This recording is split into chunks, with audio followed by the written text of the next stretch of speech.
well connected to the situation, and I'd like to thank everyone for their hard work. Please know that every measure is being taken out of abundance of caution to protect your safety and well-being.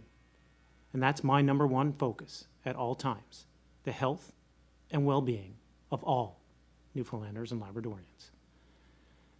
The same can be said for many people across this province. Local businesses working hard to ensure folks can safely shop, pick up essentials, or even enjoy a meal, all being COVID compliant. The local economy rests on public health. It is public health. People's livelihoods depend on robust safety protocols being practiced by all of us. So it's important for us to do what we can to support our local businesses. You can shop local without even entering a store, by calling to place an order or doing so online, or shopping there in a COVID-friendly, compliant fashion. We are very fortunate to be in Alert Level 2 here in Newfoundland and Labrador. It means that we can enjoy a fairly normal life, despite the challenges, but following COVID-19 guidelines. The measures Dr. Fitzgerald and her team have put in place to avoid a full lockdown that we're seeing across the country are serving us well. To continue to protect that, I am announcing today that the temporary changes to the Atlantic bubble will be extended. There will not be any changes to Dr. Fitzgerald's special measures order regarding travel from within the Atlantic provinces. The same goes for the borders in Labrador. This situation will be maintained for the next month, at which point we will provide another update. This means the 14-day self-isolation requirement for people entering the province from the neighboring Atlantic provinces will continue throughout the holiday season. There's still an option to apply for earlier testing to shorten that period if required. Stay safe, Newfoundland and Labrador. You're doing well, and we will continue to get through this together. Take care of yourselves and each other. And with that, I'll invite Dr. Fitzgerald to give today's update. Thank you, Premier. Good afternoon, everyone. Thanks for joining us today on what is a very good news day. Since the media advisory yesterday, we have no new cases of COVID-19 in our province. There have been 2 new recoveries since yesterday, leading to 28 active cases in the province. The total number of cases so far in the province is 351, and we have tested 64,586 people. We are still investigating cases in Central Health from over the weekend. Initial inquiries that we have done, that Public Health has done, have not revealed a source as yet. Regional public health officials are continuing to trace back to try to determine that source. In the meantime, we are asking that anyone living in Harbour Breton and the surrounding areas to take some extra precautions, to stay home as much as possible, to avoid entering stores or establishments outside of the community, and to avoid holding gatherings for now. Central Health has established a mobile testing site in Harbour Breton. If you have symptoms, even if they are mild, please stay home, isolate away from others, and call 811 or go online to do the assessment to arrange testing through this mobile site. No matter where you are in the province, if you have a symptom of COVID-19, you should call 811 to arrange testing and stay home. We cannot take the chance that a mild fever or sore throat is the common cold. We can only identify and contain COVID-19 if we know where it is.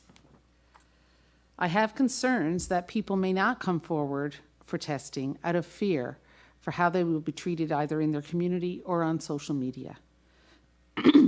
This vilification of people who test positive for COVID, as well as those traveling to our province, needs to stop. It is a significant hindrance to our efforts in public health. In the time of social media, it is so easy to vent your frustration and fears, often behind a wall of anonymity. But before you draft that message, stop and think about the repercussions. Remember the acronym THINK and ask yourself, is what I'm going to write true, helpful, inspiring, necessary, or kind? Kindness is never wasted. It is never the wrong choice. So please think before you post. What we need right now is for everyone to pay attention to their own actions. And a key way you can do that is by reducing your contacts. I know that people still have questions about contacts versus close contacts, so I will address this now. The difference between a contact and a close contact is not defined by how you know the person or your interpersonal relationship with them, but by how often you interact with them, the setting you interact with them, how close in proximity you interact with them, and how long in duration the close interaction is. Again, it is defined by people, space, time, and place. Separating your contacts from your close contacts is a conscious and deliberate decision that each of us needs to make, similar to how you decided who is in your bubble. We need to start having open and honest discussions with our friends and family about their expectations for the holiday season and take stock of how many people we interact closely with. A gathering in close quarters should only be with your close, consistent contacts. What we mean by close quarters is a home, sharing a table at a restaurant, for example. You should not attend a gathering with one group of 20 on one night and an entirely different group on another night. 20 for 2020 means that you choose up to 20 close friends or family, and these are the same individuals that you interact with over the holidays in close settings. While it is not recommended, if you do find yourself at an indoor gathering with people outside your close contacts, maintain at least 6 feet of physical distancing, and there should be no self-serve food options, and bathrooms must be well stocked and cleaned regularly. If that's not the situation, you should reconsider your choice. It has been a long 9 or 10 months that has tested our patience and determination, but our approach is working. The community is where public health lives. It is the day-to-day actions that each of you take that determine how well we contain the spread of COVID-19. We need to have all our layers of protection in place. Wash your hands regularly and wash them well, or use hand sanitizer. Wear your mask in indoor public spaces. Maintain at least 6 feet distance from those who are not your close contacts, even when wearing a mask. Be assured that this province's public health system has its own layers to protect you as well, by restricting travel into the province for essential reasons only, by requiring travelers to self-isolate upon entering the province, and by providing rapid testing and contact tracing to identify and contain any cases of COVID that make its way here. As a recap, for those who may have just joined us, we have no new cases since yesterday's media advisory, and the total number of cases in the province is 351. The commitment you have shown will continue to be the cornerstone for how we navigate COVID-19 in our province in 2021. If we remain vigilant in our efforts, I truly believe we have the ability to come out of this pandemic as a success story. So hold fast, Newfoundland and Labrador. Thank you. Thank you, Dr. Fitzgerald. A good day indeed. I'm going to pass it over now to Dr. Haggie for further comment. Thank you, Premier. Indeed, it's a real sign of optimism to see the potential for vaccine being deployed in this province in a stage way for our most vulnerable people first, prior to Christmas and certainly before the end of 2020. I think I'd like to address some of my comments to Minister Lovelace's district and people of Harbour Breton and Central Health. Given the fact that the health centre in Harbour Breton has been potentially exposed to COVID-19, the employees of Central Health there having tested positive on 2 occasions, the facility is closed to visitors. It will remain closed to visitors until further notice. The facility has both an acute area, which is open for business, for emergencies and the like, as well as a long-term care facility. The staff, as under the previous situations when we had case numbers that were high, the staff have been separating so that they are run independently and will be staffed separately to avoid any risk to our vulnerable seniors that will be staying in the facility there. The staff there are all going through a program of testing. Dr. Fitzgerald referenced the testing clinic that was being set up and is running from 10 till 2 certainly for the foreseeable next few days in the community. In addition to that, should the need arise, we have rapid testing equipment ready to be deployed and in the final stages of validation prior to being moved down to the centre. This will more than likely be the ID Now PCR test, but that again will be a decision that public health will make over the next 24 hours or so. I think the other thing that needs clarifying, because it seems to be a source of speculation, is what we mean when we say a case is under investigation. There's nothing sinister about this. It is simply a matter of timing. We come in here to the media briefing, for example. The morning run at the laboratory has often only finished half an hour to an hour before. So we have numbers. If there are cases, we don't have any information around them other than that which we can now pass to public health for them to begin the process of contact tracing. And that is essentially an interview to establish the circumstances around their life and their potential exposure to the virus. So until that interview is complete, we have no real idea of the nature of the exposure or the route by which it may have got to the individual.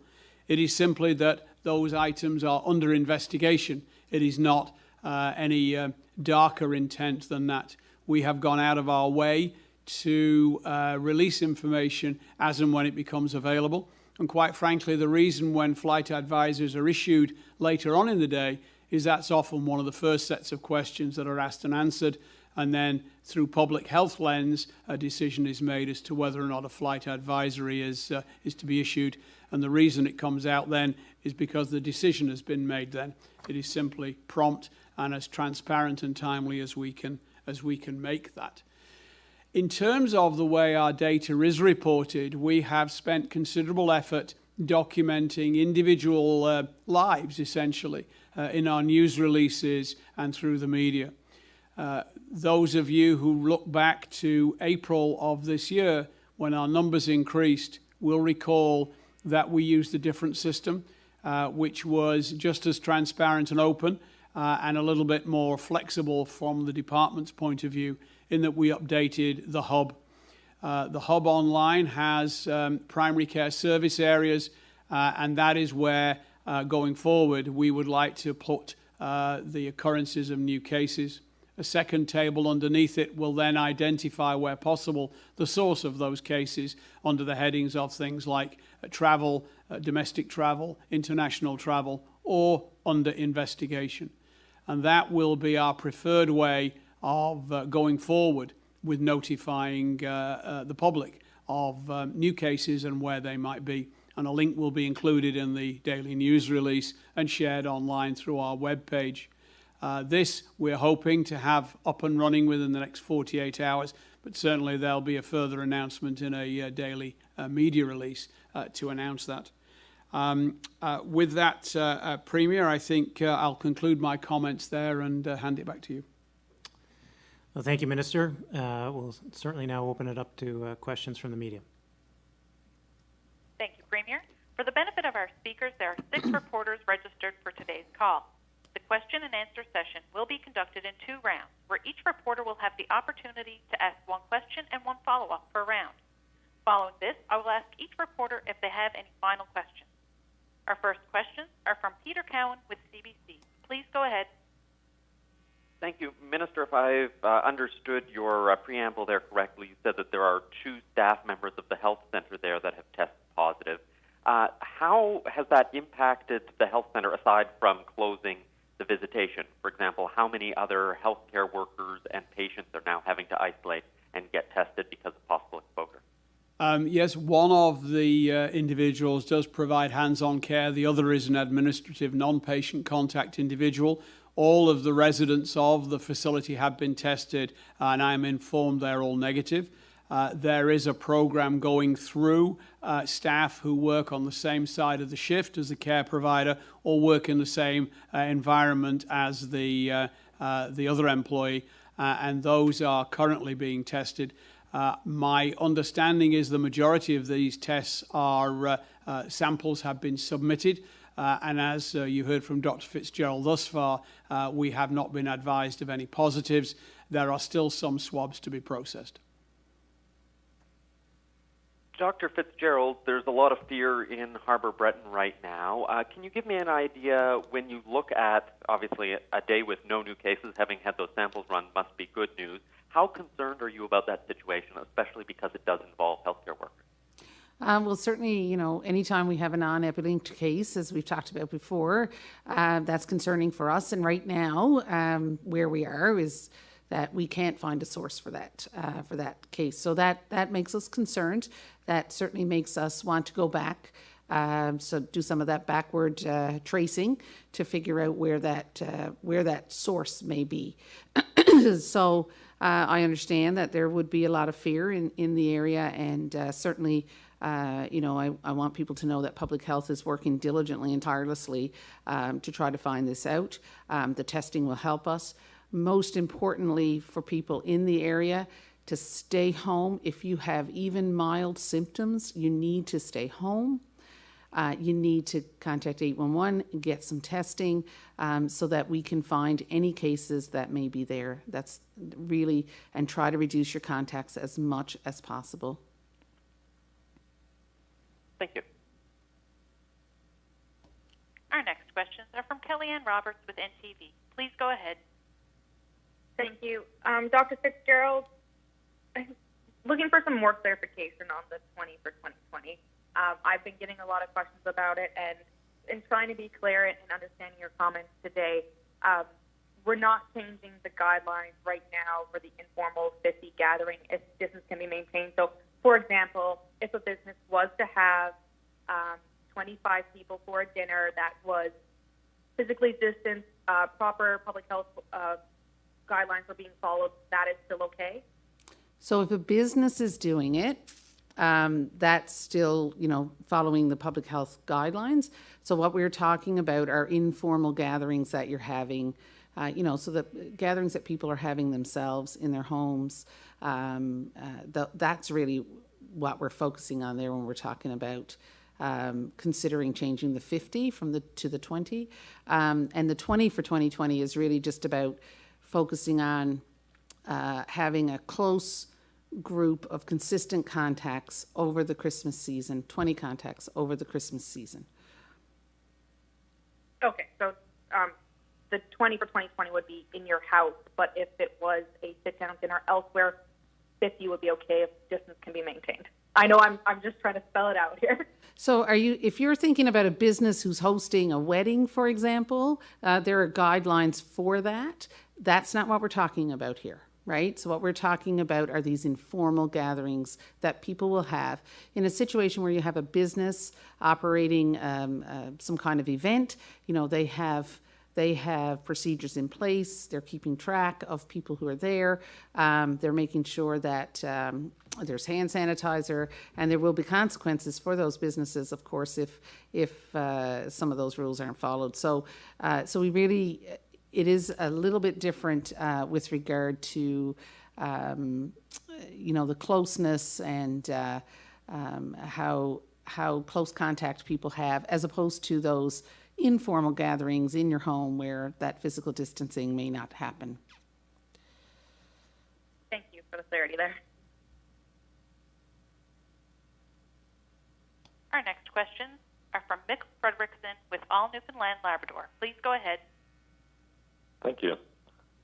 Premier Fury, since the province left the bubble and in the lead up to today's announcement, what feedback have you had from the business community on how exiting the bubble has been for them?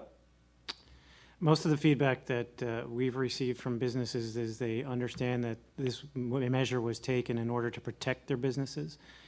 I think we've seen across the country, as the public, if we follow public health guidelines and COVID is maintained, businesses are able to function. If COVID is not able to be maintained and public health guidelines aren't followed, then that's when businesses need to shut down. So most of the feedback that I have received from businesses has been that they understand that this was a measure taken in order to protect not just the health and welfare of Newfoundlanders and Labradorians, but also the economy. If we can keep numbers low, then businesses can stay open and they can continue to thrive. There seems to be a recognition that if numbers rise, then there is the fear of a lockdown, in which case businesses suffer. And so there seems to be a healthy, respectful, responsible understanding of why that decision was made. Of course, that response is also keeping in mind that it was initially only 2 weeks. What do you tell them now that it's, looking out for another month, possibly more? The rationale is exactly the same. We're taking this measure in order to protect the health and welfare of Newfoundlanders and Labradorians, but also to help them protect their own businesses. The rationale does not change. I think we've seen that within adjacent jurisdictions that the numbers haven't materially changed all that much. I mean, we've seen in Prince Edward Island almost a full lockdown there. We don't want to go there. So this is a measure in order to try to prevent that. Thank you. Our next questions are from Peter Jackson with The Telegram. Please go ahead. Thank you. I wanted to clarify the Harbour Breton situation. What I understand, you have an administrative worker and a frontline worker there who have tested positive. Has the centre introduced any locums from outside the community, and what measures would be taken there, do you know, to take up the slack of anyone who has to isolate now? Dr. Heggie? Certainly. The people who are tested positive are residents of Harbour Breton. They're ordinarily resident there. I am not aware that there have been locums in Harbour Breton, either medical or nursing. Certainly can check on that for you. Currently, Central Health advised me that their current staffing complement can deal with the number of people isolating. One of the things we have worked very hard with the regional health authorities about is what we've called business continuity planning, so that any facility run by a health authority should have a plan in place to mitigate varying degrees of staff loss. And indeed, we were running a tabletop exercise last week to determine what would happen to facilities and how we could support them were they to suffer the same kind of catastrophic absenteeism of staff because of COVID that they've seen in Ontario and Quebec. And those findings will help reinforce those business continuity plans. So we think we have mechanisms in place. We hope we never have to use them. Okay, thank you. And I wanted to ask regarding long-term care facilities generally, is there any consideration of tightening up the visitation guidelines for those? I know in at least one personal care home, they actually have reverted to an earlier guideline. The personal care homes are in a slightly different arena in a sense. Dr. Fitzgerald and the SMOs determine the floor, as it were, the minimum that is safe from a public health point of view. We use that in the department and the regional health authorities as the foundation for our instructions to regional health authority long-term care facilities. But personal care homes can always layer on measures that they feel are appropriate, and you'd have to discuss it with an individual home there. We determined some time ago that were we to find ourselves in a situation where long-term care residents were potentially at risk, we would adopt a rather focused view, for example in Grand Bank and again now in Harbour Breton, rather than simply mandating something for the entire province. Obviously, if the numbers and the distribution of cases change, that view might have to be altered too. But we're looking at dealing with the Harbour Breton issue as a Harbour Breton issue in the first instance. Okay, thank you. Our next reporter is Linda Swain with VOCM. Please go ahead. Hi there. The minister mentioned it, as did the chief medical officer of health, this whole notion of rapid testing. Where and under what circumstances is rapid testing being carried out? We have a variety of tools to use. The longest established is the Gene Expert, which came in through a federal Indigenous provincial program right almost at the beginning of this, and that's certainly been used in Labrador on more than one occasion. The newer rapid testing kits fall into two categories. One is really a local rapid version of the PCR test that is used at the public health lab, and the other is an antigen test, which really requires very little training and has been likened to the kind of pregnancy test or spot test approach. We have both of those last two. The antigen test kits arrived a little bit later, so we are still in the process of doing some final validation there. As far as the ID now, the PCR one, the machines are ready to run, but the actual validation of samples would require that their use in the field would have to be verified by taking another sample and sending that off to the public health lab for the first few, and I think that's about 50. Once that had been done, we would stop then labeling those tests as preliminary. If you recall, right back in March and April, until our testing here in St. John's was validated and verified by the national lab in Winnipeg, we reported our first 50 negative and our first 50 positive as preliminary until such time, or presumptive, until such time as we had word from the lab in Winnipeg. The PCR ID now would be in a similar situation, only the verification would be done in St. John's. They're ready to go. Not having been in Harbour Breton in quite a few years now, I wanted to get a picture of what it looks like down there. So what is the capacity of the health center in Harbour Breton, and does it have a long-term care component? In other words, how many patients are being held there at any given time? We have 6 current long-term care residents and 2 alternate level of care residents. There are acute care beds as well, and I'm not sure what other detail I could supply you with in answer to your question. Our next questions are from Sarah Smelly with Canadian Press. Please go ahead. Hi there.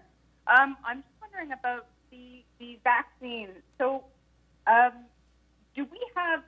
we going to get these ultra-low temperature freezers to store the vaccine? There are some being, yes, we're acquiring some currently in concert with and consultation with our federal partners. Okay, are you able to say approximately how many and where they may go? I think the initial numbers we were getting 2, correct? Yes, so we Okay, so those yeah. are the shippers. Okay. Yep. No, Okay. not the And- shippers. not No, shippers. No, the that's a shippers are trial. completely different. The shippers are Okay. how they're getting here, although the vaccine can be stored in a shipper. But yeah, we have access to ultra low freezers right now, and we have 2 that are coming. And you have 2 that'll. Okay. Thank you. Our next questions are from Peter Cowan with CBC. Please go ahead. So give me an idea how things are going to work next week when we have those first doses are going to arrive at the Health Sciences Centre in St. John's.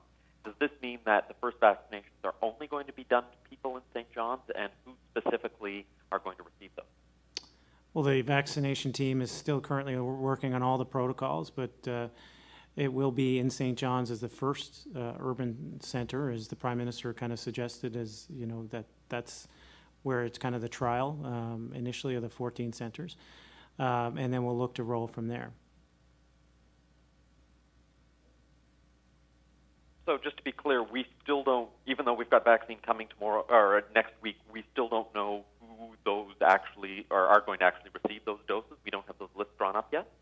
Oh, we have a approach, as we've suggested all along, with respect to the vulnerable and following the NACI guidelines. But this vaccine is this is new news to us that is coming this quickly. So there are protocols in place to ensure that they will be prioritized accordingly as best we can to the NACI guidelines. Dr. Fitzgerald, I don't know if you want to kind of Yeah, and there are some.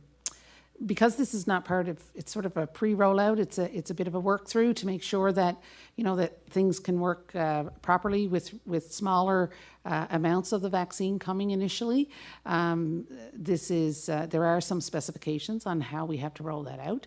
I don't think I'm at liberty to talk about that specifically right now, but there will be some some restrictions, I guess, on how exactly we're able to roll those 1,950 doses out.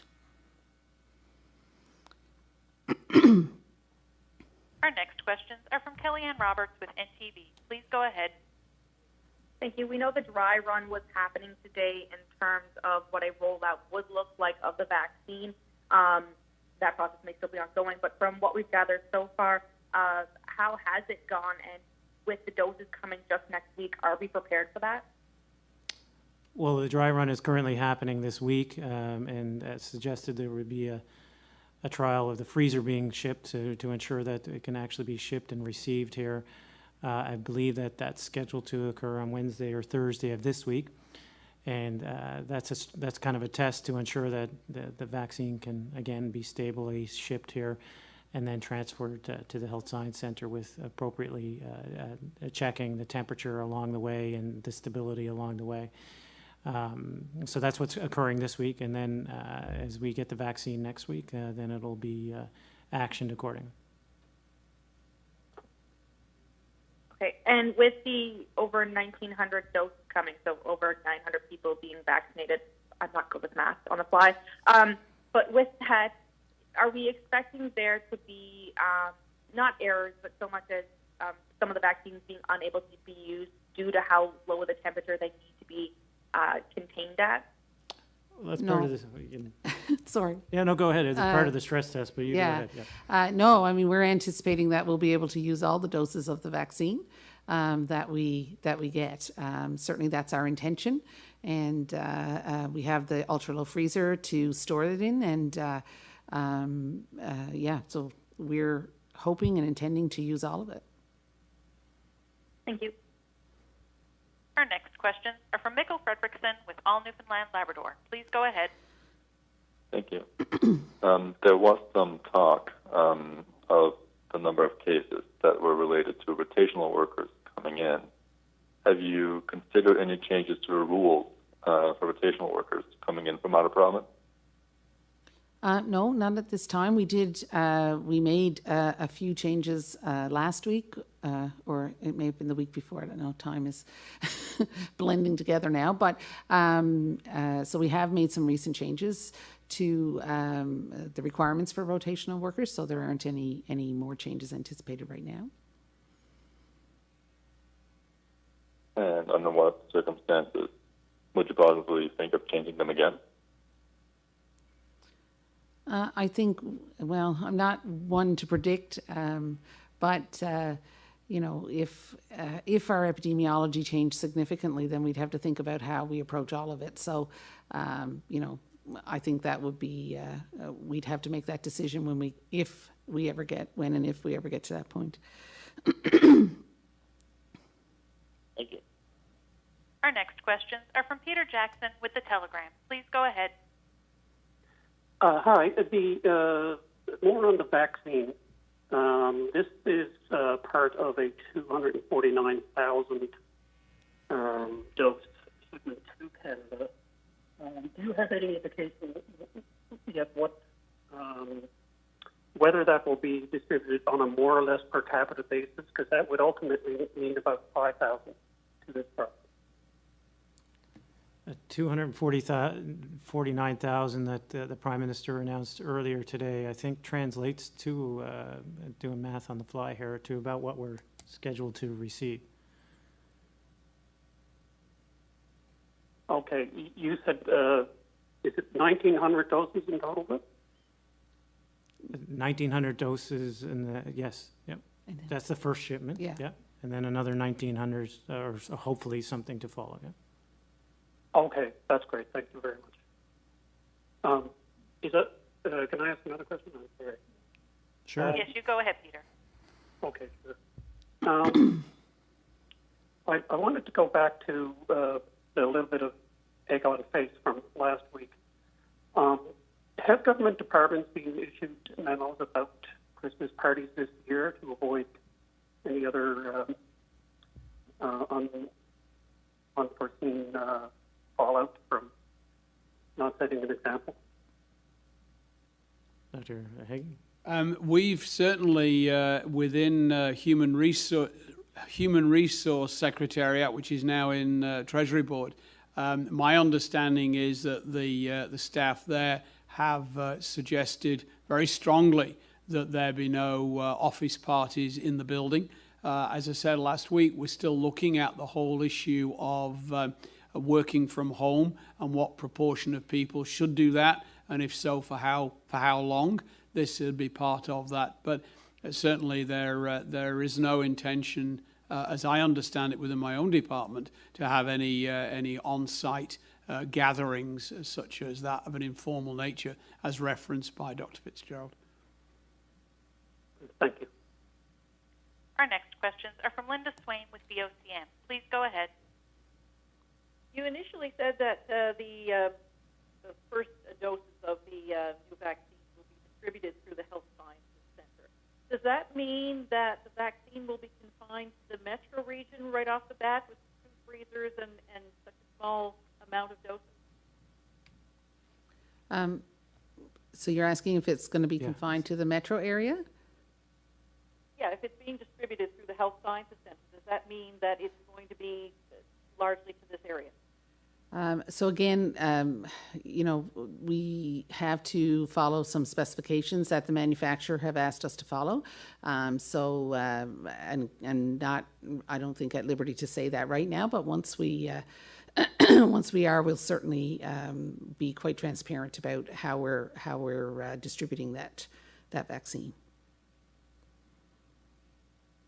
You've indicated that the vaccine will not be mandatory, but if it requires a second dose, how will you ensure that people get it and that the vaccine is not rendered presumably ineffective? So we have a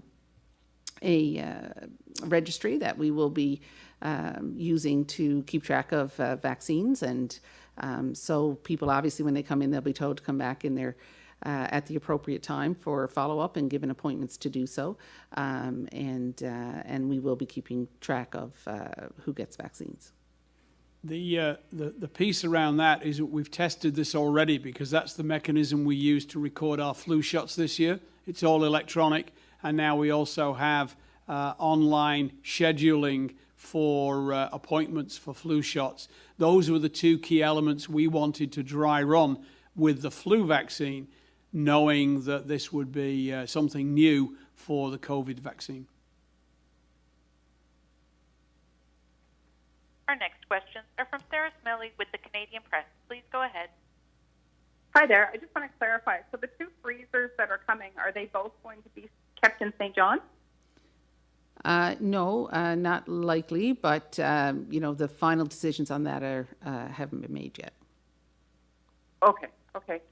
Do you guys have I don't know, have you assembled a team or a task force to plan the vaccine rollout and possibly a priority list of who gets it?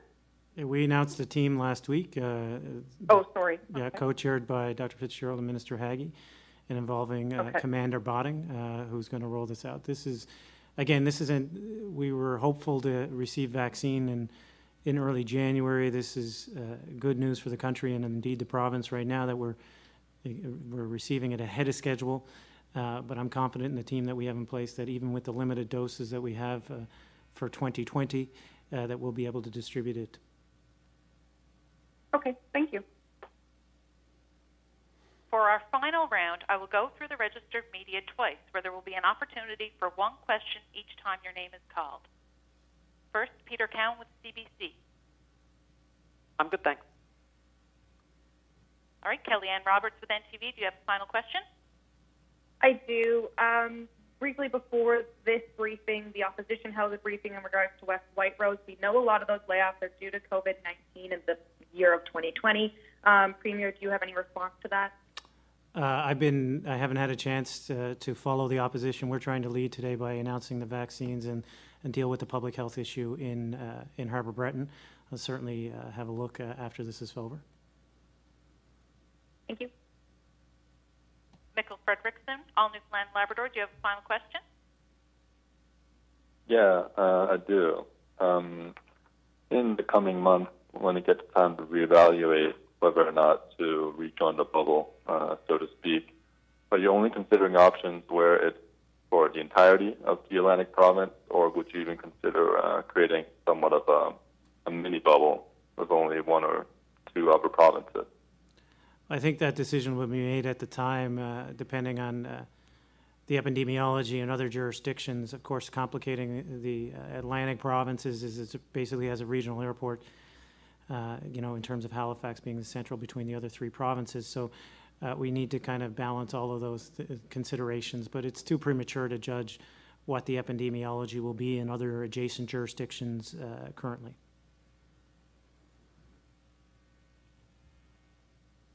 Peter Jackson with the Telegram. Do you have another question? This one, I'm wondering if you are aware of any discussions or considerations being given to the extending of the Christmas school break past January and possibly into February. Dr. Haggie, you aware of any? No, I have been in discussions with Minister Osborne as recently as last night over current issues. There was at no stage any discussion around changing the school calendar. Okay, thank you. Linda Swain with BOCM. Do you have any other questions? I do. I got two, but I'll wait for the next round as well. What are you looking at in terms of the rollout of vaccine in 2021 in terms of numbers and when that might get started? I'm sorry, Linda, could you repeat the question? You kind of faded off there. Sorry, what are you looking at in terms of rollout of the vaccine in 2021 in terms of numbers and when that may be expected? So right now, we don't have definitive numbers of how much vaccine we're going to get going forward.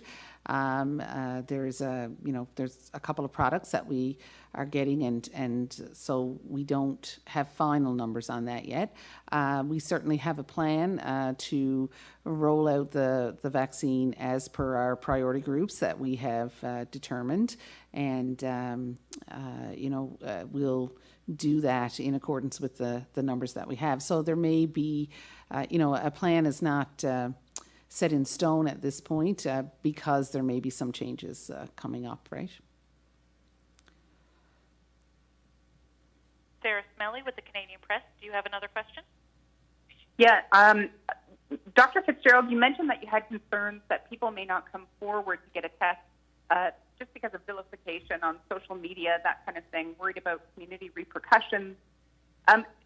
What's behind those concerns? Do you have any, have you heard it that this is happening? Do you have any evidence that this is happening? We certainly have evidence that it happens in other situations, for sure. So not necessarily just COVID, but we have it in other, communicable diseases where there may be some stigma associated with that. And certainly we have seen that people have been reluctant to come forward with COVID because of backlash that they might receive. We've also seen that people have been sometimes reluctant to be completely forthcoming with regard to contacts or with regard to activities that may have happened in during the potential infectious period because they are worried that they're going to get that kind of backlash. So, it's really, really important for us to remember that that COVID can happen regardless. If you're doing everything right, you can still get COVID, and we don't really know anyone's story, and we do need to make sure that we're offering support for people so that they can feel safe to come forward. And, we can only keep track of COVID, we can only contain it if we know about it. So if we don't know about it, it can get passed on. Okay, in our final round, Peter Cowan with CBC. Do you have a final question? I do.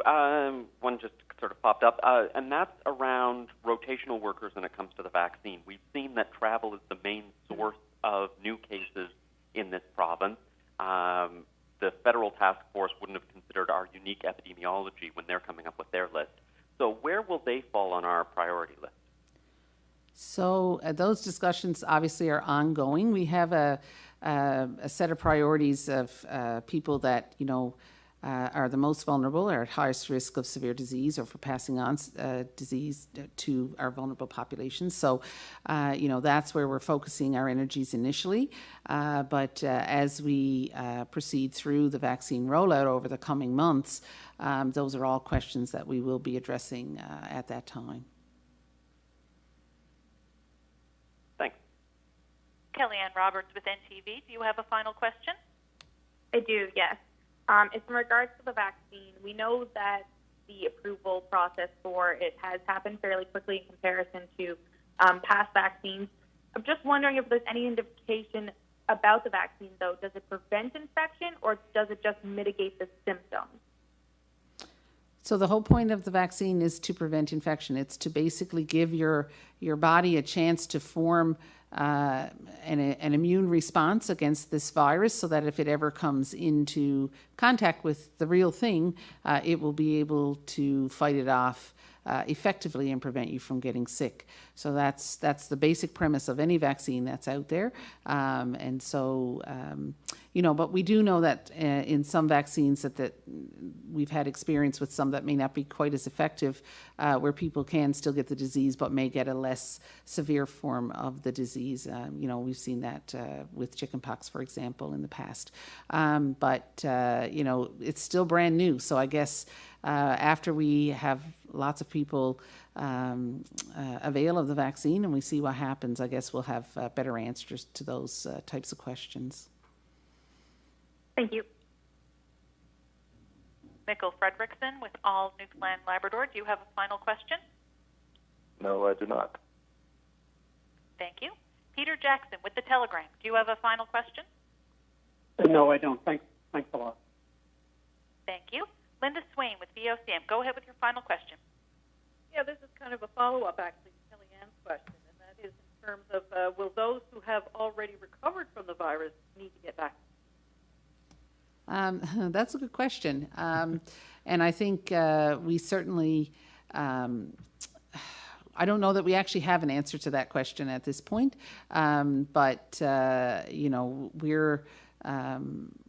We'll not necessarily prevent someone from getting the vaccine if they've had the virus, because at this point we don't know how long the immunity will last after you have the virus, either after you have the infection or after you have the vaccine. We really, time will tell us that. So I think certainly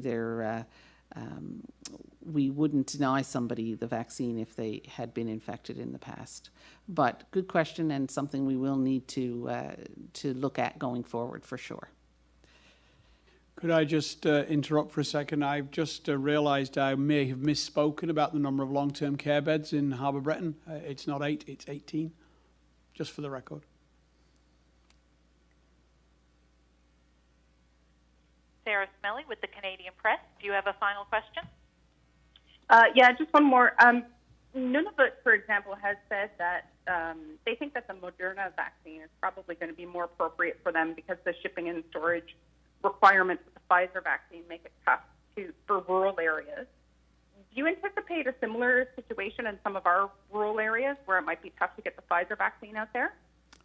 Well, that's why we've engaged the military to help logistically with our rather unique geography and distribution of peoples across the province. Look, there's 3 or 4 different vaccines that are going to be coming available, and that's what the vaccine team will evaluate as to how and which ones are best to distribute to our unique populations.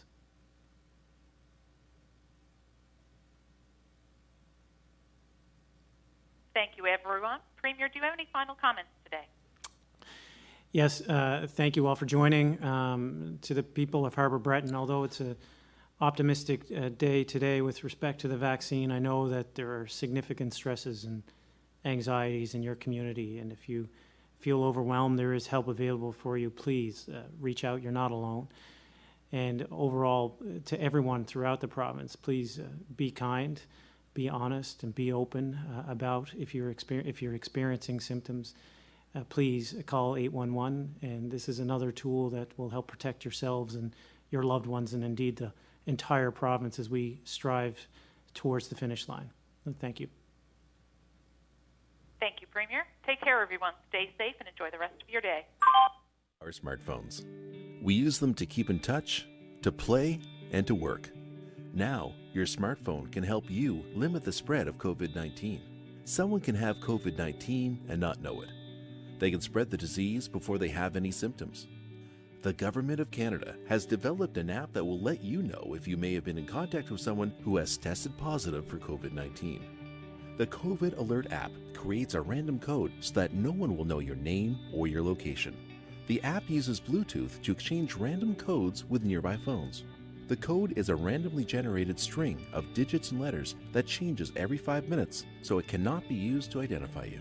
The app does not have access to your name or address, or your phone's contacts, your location, or your health information.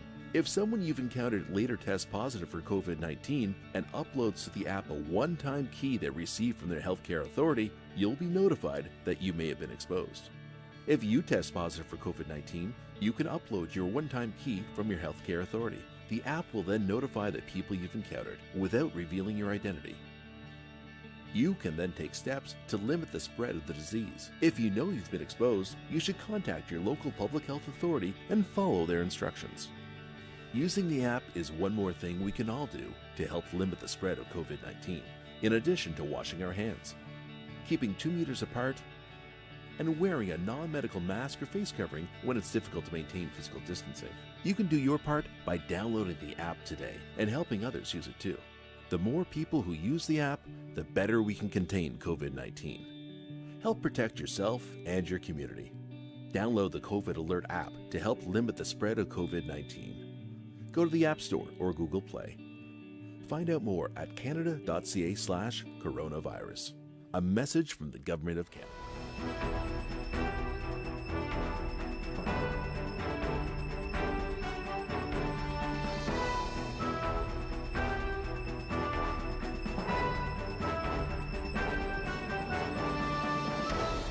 Perhaps you can't get around or you don't have a workshop.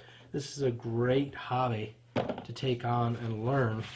On top of that, it's also a really useful and rewarding hobby because look at the stuff you can make.